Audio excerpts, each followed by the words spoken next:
দর্শক আমরা দেখতে পাচ্ছি রাজশাহী থেকে আমাদের সাথে যুক্ত হয়েছেন আবরার শায়ের।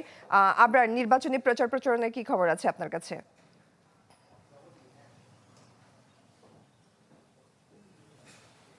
এখন পর্যন্ত প্রচার প্রচারণার অবস্থা খুবই ভালো, উৎসাহ উদ্দীপনা নিয়ে প্রার্থীরা আসলে মাঠে নেমেছেন।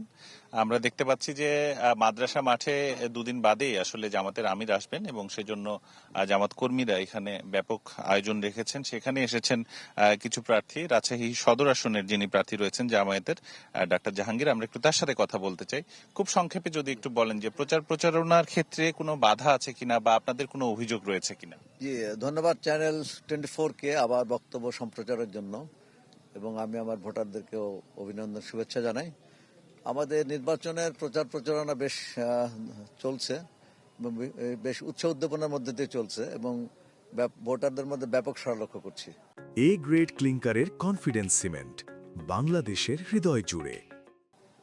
আমরা আমাদের যে সমস্ত নর্মাল কার্যক্রম তার মধ্যে গণসংযোগ, উঠান বৈঠক, তারপর পথ বৈঠক, এই সমস্ত পথসভা এগুলো হচ্ছে। তো এ পর্যন্ত খুব একটা আমরা এখানে বাধার সম্মুখীন হইনি। আমরা আমাদের প্রচার নির্বিঘ্নে চালিয়ে যাচ্ছি। দুদিন বাদে জামাতের আমির এখানে আসবেন, আপনাদের পরিচয় করিয়ে দিবেন। আসলে আপনাদের প্রস্তুতি কেমন?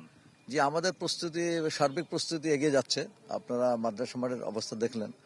আমরা এখানে সংবাদ সম্মেলন করলাম এই মুহূর্তে, এবং মাঠের আমাদের মঞ্চের কাজ প্রায় শেষ এবং মাঠের যে প্রস্তুতি সেটাও প্রায় শেষ পর্যায়ে। আমরা তো 1.5 লক্ষাধিক এখানে জনসমাগম হবে বলে আশা করছি।